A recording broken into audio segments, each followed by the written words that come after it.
ফরিদপুর জেলায় একজন আসামির পুলিশি হেফাজতে মৃত্যু এবং সে আসামির পরিচয় তিনি ছাত্রলীগের কর্মী ছিলেন। আপনি নিশ্চয়ই খবরটা দেখেছেন। আমরা এর আগে এই ধরনের খবর দেখতাম আওয়ামী লীগ আমলে, কিন্তু সেই ঘটনার পুনরাবৃত্তি এখনো আছে। মানে আপনি আসলে কিভাবে দেখতে চান ঘটনাটাকে? না, ওখানে তো পুলিশের যিনি পুলিশ সুপার আছেন উনি একটা বিবৃতি দিয়েছেন যে কি হয়েছে, এবং এই বিবৃতি আপনি যেখানে টাইমটা এবং লোকের নামটা চেঞ্জ করে দেন, মানে ঢেকে রাখেন, তাহলে মনে হবে যে এটা আওয়ামী লীগ আমলের বিবৃতি। এই একই রকম বিবৃতি আমরা আগেও দেখেছি। এবং এইটা ঘটনাটা এতটাই মর্মান্তিক যে তার কাছে নাকি গাঁজা পাওয়া গেছে, এবং গাঁজা খোঁজার জন্য তার বাড়িতে যেয়ে নিয়ে ভাঙচুর করা হয়েছে, অমুক তমুক করছে, তো কিছু তো পাইনি। তারপরে তার শরীরে নাকি 2 পুরিয়া না 3 পুরিয়া গাঁজা ঢুকাই দেওয়া হয়েছে। এবং তাকে যখন ধরে, সে তার বাড়ির সামনে ছিল, বাড়ির সামনে তাকে মারধর করা হয়েছে। 10-12 জন লোক গেছিলো, ডিবির মারধর করা হয়েছে, এবং তার মার সামনেই মারধর করা হয়েছে। দেখেন, এগুলি কতগুলি বিষয় আছে। আপনি এই যে ঘটনাটা ঘটাচ্ছেন, এটা কীভাবে ঘটেছে, কেন কি হয়েছে, এটা বোঝার জন্য কিন্তু রকেট সায়েন্স অর্জন করতে হয় না। আমরা সবাই জানি এই পুলিশকে কি আমরা চিনি না?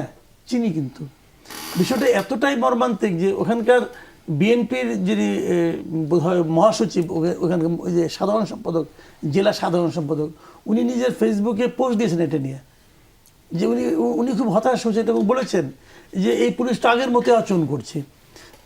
এটাকে বলে এটা কেন? আপনি দেখেন কালকে একটা ঘটনা ঘটছে, কালকে, হ্যাঁ গতকাল কি ওই চট্টগ্রামে একটা ঘটনা ঘটছে। যুবলীগ করতে একটা ছেলে, সে তার বাড়িতে এক জমি নিয়ে একটা গণ্ডগোল হচ্ছিল, জমির জন্য ভূমি অফিসে শুনানি হবে, সেখানে সে গিয়েছে, ওইখান থেকে তাকে পুলিশ ধরে নিয়ে আসছে, এবং তার বিরুদ্ধে 2024 সালে না 25 সালে একটা মামলা দিয়ে দিচ্ছে। 2025 সালে একটা মামলা নাকি 24 একটা মামলায় ওই পুরোনো মামলা, ওর মামলা তার নাম টাম নাই, কিন্তু ওই যে আরও অনেকে আছে এর মধ্যে ঢুকাই দেয় আর কি। এটাও কি? এটা তো আগের স্টাইল, এটা তো আওয়ামী স্টাইল। এই যে স্কুলিংটা, এটা তো আওয়ামী স্কুলিং। ওই সময়টা হইতো না, এরকমই হইতো। তাহলে ভাই আমরা পার্থক্যটা কি পাইলাম? মূল বক্তব্যটা হলো এখানে দেখেন, এই যে পুলিশটা আমি যে বলি ডিবির যে লোকটাকে ধরলো, ফরিদপুর থেকে অবশ্য ডিবির ওসিকে প্রত্যাহার করা হয়েছে। তো প্রত্যাহার করার কারণে আমার ধারণা ওর মা বোধহয় খুব খুশি হয়েছে যে আমার সন্তান হারানোর কোনো দুঃখ নাই। কেন দুঃখ নাই? ডিবির ওসিকে তো প্রত্যাহার করছে, বিরাট খুশি। বিষয়টা কি এরকম? এরকম তো না ভাই। প্রত্যাহার মানে তাকে তো আগে থেকে পোস্টিং দিয়ে দেবে। তো আমার কথাটা হলো কি, এই যে ডিবির ধরনের ওসি হতে আমি একজন লোক সিঙ্গেল আউট করতেছি। এই যে ওসি সাহেব, ওনার নিয়োগ কি অন্তর্বর্তী সরকার আমল হয়েছে? তা তো হয় নাই। বিএনপি আমল হয়েছে না? তাও হয় নাই। আরও আগের থেকে সে আছে, পুরো আমল থেকে আছে। আওয়ামী লীগের 15 বছর সে তো ছিল, বহাল তবিতে ছিল। ওই 15 বছর সে ছাত্র দল অথবা যুব দল অথবা শিবির, এদের সঙ্গে সে যে আচরণটা করছে, এখন সে সেই আচরণটা এদের সঙ্গে করতেছে। কেন করতেছে? কারণটা হলো ওই সময় সে ওই সময়ের সরকারি দলকে খুশি করতে চেয়েছে, বলতে চেয়েছে যে আমি আপনার লোক, আমি আপনার হয়ে মাস্তানি করছি, আমি আপনার হয়ে যা যা করা দরকার তার চেয়েও বেশি করছি, অতএব আপনি আমাকে আপনার গুডবুকে রাখেন বলছে। একই কাজ সে এখনও বলতেছে।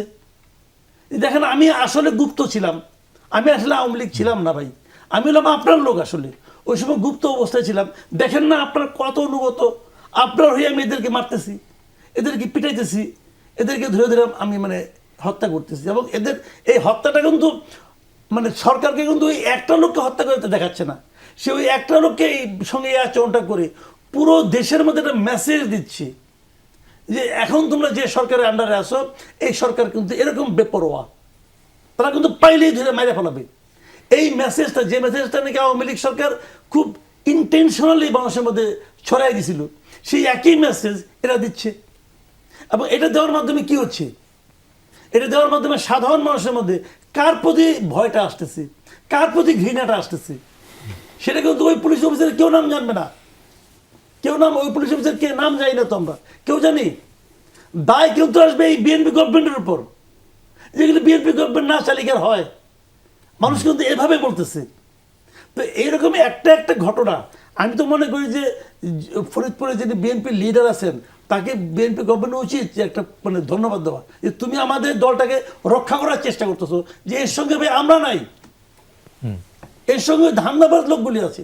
তো এইটা হয় জানেন, মানে তারেক রহমান দায়িত্ব নেওয়ার আগে এবং পরে বারবার বলতেছেন যে উনি আইনের শাসন প্রতিষ্ঠা করতে চান।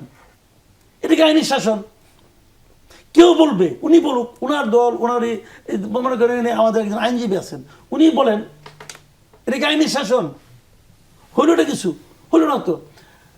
আজকে আবার দেখলাম বগুড়া এক ঘটনা, বগুড়া এক ডাক্তার, তাকে নাকি লোকে অনেকে গরিবের ডাক্তার না কি বলে, যাই বলে বলুক, ওটা আমার ব্যাপার না। উনি একটা বিয়ের অনুষ্ঠানে গেছেন, ওইখান থেকে তারা ধরে নিয়ে এসে ই করছে। 2024 সালের এক মামলায় তাকে আসামি দেখানো হয়েছে। এটার মাধ্যমে কি প্রমাণ হলো? ওনাকে নিয়ে আপনি কি করবেন? সরকারি ডাক্তার, সরকারি চাকরি করে, মানলাম সে এক সময় আওয়ামী লীগ করতো, ধরে নিচ্ছি হাইপোথেটিক্যালি, হয়তো আওয়ামী লীগ করতো, আওয়ামী লীগের ভাই। আবার আওয়ামী লীগ করলে কি 2024 জুলাই মাস পর্যন্ত বাংলাদেশে আওয়ামী লীগ তো 9 জনের মধ্যে 9.5 জন করতো। বলবেন তার গুপ্ত ছিল, গুপ্ত ছিল, করতো তো রে ভাই। এই যে তো দেখছি, আমাদের সাংবাদিকদের মধ্যে দেখছি, দেখি নাই? সবাই তখন আওয়ামী লীগ করে, এখন আবার সবাই বিএনপি করে। ওদেরকে জিজ্ঞেস করলে তো আমি তো গুপ্ত ছিলাম, আসলে তো আমি বিএনপি করি, সব আওয়ামী লীগ, সব বিএনপি।